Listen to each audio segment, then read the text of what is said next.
Welcome to episode 342 of Angela Watson's Truth for Teachers. I'm your host, Angela Watson, and I'm here to speak encouragement into the hearts of educators and get you informed and energized for the week ahead.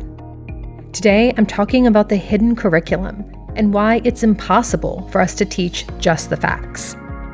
Visit truthforteachers.com for an easy-to-read, easy-to-share version of this podcast episode. When was the last time that you had 3 full days with nothing to do except for rest, relax, laugh with people who get it, wander around in nature, have someone else cook and clean up, so you can just be? Well, this summer, you're going to have an opportunity. I'm hosting teacher retreats built around what your nervous system actually needs to decompress after this school year. We're talking restorative yoga, live sound baths, guided meditative forest walks, nourishing meals, and the kind of deep connection that happens when you're surrounded by people who truly understand your life. There's 2 opportunities to join us in summer 2026, June 12th through 14th in Honesdale, Pennsylvania, and July 24th through 26th near Asheville and Charlotte, North Carolina. Spots are limited and they will fill. Go to doseasonpress.com, D-U-E, seasonpress.com, or click the link in the show notes. Even if you're not sure yet, check it out, see what the details are. Future you will be so glad that you gave yourself this opportunity to rest on a teacher retreat with me. So before we dive into today's topic, I want to address something directly. No one has asked me about this or called me out for anything, but some of you might be quietly wondering why I'm not speaking up more about everything that's happening in the US right now. There is a lot, and it is overwhelming. Here's where my head is at. I feel like no one needs another hot take, least of all from me. No one needs me to repost disturbing videos or contribute to the constant cycle of outrage content. That's not why any of you follow me, and honestly, there are plenty of other folks who do that work. Many of them do it quite well and with deep intentionality and purpose. That's just not me. I choose to speak up when I feel like I have something relevant to add that can actually be useful, something that hasn't already been said a gazillion times, something that isn't reactionary, but thoughtful and timeless. Because what we're facing right now as a country isn't entirely new, and it isn't going to end anytime soon, unfortunately. So I choose not to use my energy to react online to each new indignation, heartbreak, and tragedy. I do process it, but I do it offline. I do it with folks in my circle. After 23 years of having an online platform, yes, I started my website in 2003, so this is 23 years now of having to navigate these waters. I no longer react to everything happening in schools and society. It's just too much. I use my platform online to speak up when I have something that I hope is helpful to offer.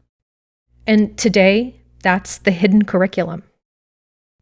You've heard it before, maybe from a parent at back to school night, maybe from a politician on the news, maybe in your district's latest policy memo. It might say something like this: teachers need to stay neutral.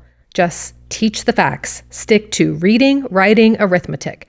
Stop pushing your personal agenda on our kids.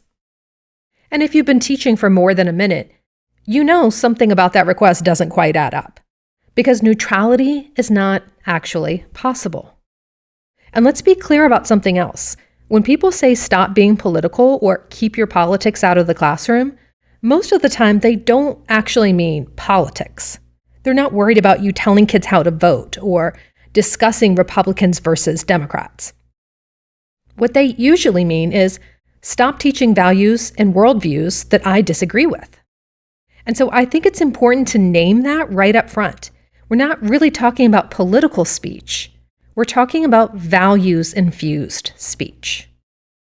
And the truth is that there is no such thing as a values-neutral educator or an education free of moral values. It sounds ridiculous when framed that way, right? Which is another reason that folks tend to frame it as political rather than values-based. It's a lot easier to keep politics out of the classroom. Though I think many would argue that teaching is inherently political, and I agree with that. But in a kindergarten math lesson, for example, you could easily create activities that are apolitical, but you could not create activities that are values neutral or free from any moral framework. I do think that there are people who believe schools don't and shouldn't teach values, and this episode will explain why that's not possible and why it never has been. But because that idea is fairly easily debunked, I want to spend more time addressing the issue that a greater number of folks share, which is the question of which values we're teaching, to what end, and whether we're doing it consciously or unconsciously. Sociologist Emil Durkheim was writing about this in the early 1900s. He understood that schools don't just transmit information, schools socialize. They teach students how to be members of society and teach students their place in that society. Philip Jackson then coined the term the hidden curriculum in his 1968 book called Life in Classrooms. Jackson observed classrooms and noticed that teachers were constantly reinforcing behaviors and norms that had nothing to do with academic content. For example, waiting your turn, making eye contact when someone speaks to you, sitting still, raising your hand. Philip Jackson created this term of the hidden curriculum, which encompasses everything we teach that isn't in the official curriculum. It's the unspoken lessons about how to behave, how to think, whose voices matter, and how power works. You can't opt out of the hidden curriculum. It's happening all the time, whether someone is aware of it or not. And I talked about this a little bit way back in 2019. This was episode 172 of Truth for Teachers, called Some Things a Teacher Shouldn't Be Neutral About. And unfortunately, that episode is just as relevant 7 years later as it was then, and maybe even more so, because I still don't think we have agreed as a country that the hidden curriculum even exists. I do think in some aspects we've moved on to discussing which values and worldview we're teaching, but there are still powerful voices insisting that we've returned to a status quo from decades ago, and they're using the framing of take politics out of school, or teachers should be neutral. Why? When this is patently impossible? Well, because it benefits them to pretend that the way we've traditionally done school was value neutral and apolitical, and therefore must be the obvious path forward. As I argued in my 2019 episode, a teacher's worldview shapes everything about how they interact with students. If you believe girls and boys have fundamentally different roles in society, you will reinforce those gender norms in your classroom, whether you mean to or not. If you believe that certain cultures are more, quote, normal or appropriate than others, that will show up in whose experiences you center, whose languages you validate, whose stories you tell. When the neurodivergent kid who needs to fidget gets labeled as disruptive, while the kid who sits perfectly still but isn't paying attention gets praised, you're teaching something about conformity over actual engagement. When you enforce your phone policy more strictly with certain students than others. When you assume the kid with their head down is being defiant rather than overwhelmed. When you validate some students' mental health struggles while dismissing others as just wanting attention, you're teaching something about who deserves grace and who deserves discipline. None of that is in your lesson plan, but you're teaching it anyway. And listen, I'm not saying this to make you feel guilty or to suggest that you are a bad teacher if you've done any of these things. I think most of us will recognize ourselves somewhere here. I certainly do. The point isn't about judging individual teachers for unconscious patterns that we've all inherited from the system we were trained in. The point is to become aware. Because once you're aware, you get to make different choices. You can be intentional. You can examine your own patterns. Question your assumptions. Make conscious decisions about which values you want to enforce instead of just defaulting to whatever feels normal because that's how you were taught or trained to teach others. So let's get into some of the scholarship here on how the hidden curriculum operates. In a 2009 article called The Moral Construction of the Good Pupil Embedded in School Rules, Robert Thornburg found that when we don't explicitly discuss and critique rules with students, we're teaching blind obedience. Students learn to follow authority without question because they're rewarded for being, quote, good pupils. Thornburg argues that the function of the hidden curriculum is social control. Gerard Walton looked at sexuality education in 2005 in an article published called The Hidden Curriculum in Schools: Implications for Lesbian, Gay, Bisexual, Transgender, and Queer Youth, and pointed out that when every story problem in math class features mom and dad, when every historical figure studied is presumed straight, when kids never see families that look like theirs reflected anywhere in the curriculum, what are kids learning? They're learning that there's a right kind of family to have, and there's a wrong kind, a kind that we don't talk about. People outside the dominant group don't matter enough to be mentioned. That the existence of these families is either controversial or invisible. So representation isn't just about making students feel good, it's about teaching them whose lives are considered normal, whose stories are worth telling, and whose identities require special permission to even acknowledge. Critical theorists like Henry Garreau, whose book Theory and Resistance in Education, which came out in 2001, as well as Michael Apple, who wrote Ideology and Curriculum in 2004, they go even further. They argue that the hidden curriculum reproduces class inequality. Working class kids in public schools learn to follow directions, show up on time, and do what they're told. They're being prepared for jobs where they take orders. Meanwhile, kids in elite private schools are encouraged to question, debate, lead. They're being prepared to give the orders. This particular difference in the hidden curriculum is especially troubling to me because it presents an equity gap. Students in high poverty, under-resourced communities often experience compliance and following orders without question as part of their hidden curriculum, while students in wealthy communities have entrepreneurship, innovation, and leadership skills built into their hidden curriculum. These research findings point to something important. The hidden curriculum isn't just some abstract concept. It has real consequences for which students get prepared for leadership and which get prepared to be led. It shapes whose identities are validated and whose are erased. It determines whether students learn to question authority or simply comply with it. And here's what's changed since I recorded that 2019 episode, at least in my observation. Back then, most of the pushback teachers got was framed around neutrality. Just teach the facts, stay objective, don't push your agenda. Now, I feel like a lot of folks on the far right, extremists, I'm not lumping all conservatives into this, but on the far right, folks have stopped pretending. They are saying the quiet part out loud. You hear school board candidates and politicians openly arguing for white Christian nationalist viewpoints in schools. They're not asking for neutrality. They're saying these are our schools for our values, and if you live in America, you need to comply. This has been documented in school board elections across the country, where church pastors and political figures have explicitly framed local elections as spiritual battles.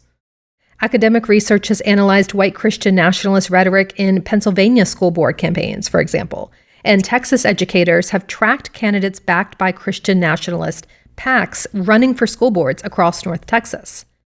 The mask has come off.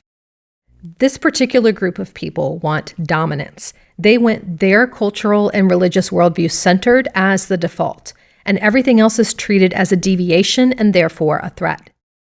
And now that we're saying the quiet part out loud, it actually makes the conversation clearer in some ways, because we're no longer pretending that we want an apolitical education. Advocates for explicitly Christian nationalist views, as outlined in the Heritage Foundation's Project 2025, has been characterized by multiple sources as seeking to reshape American education around a particular religious and cultural worldview.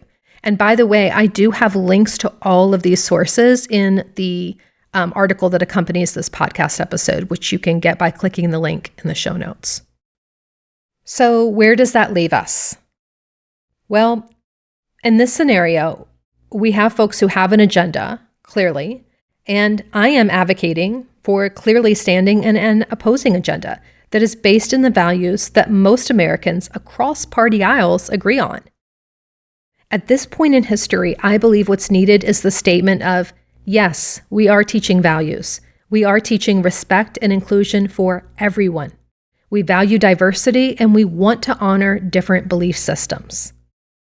This is something that American schools have been doing successfully since the early 1990s, and in some places even before that.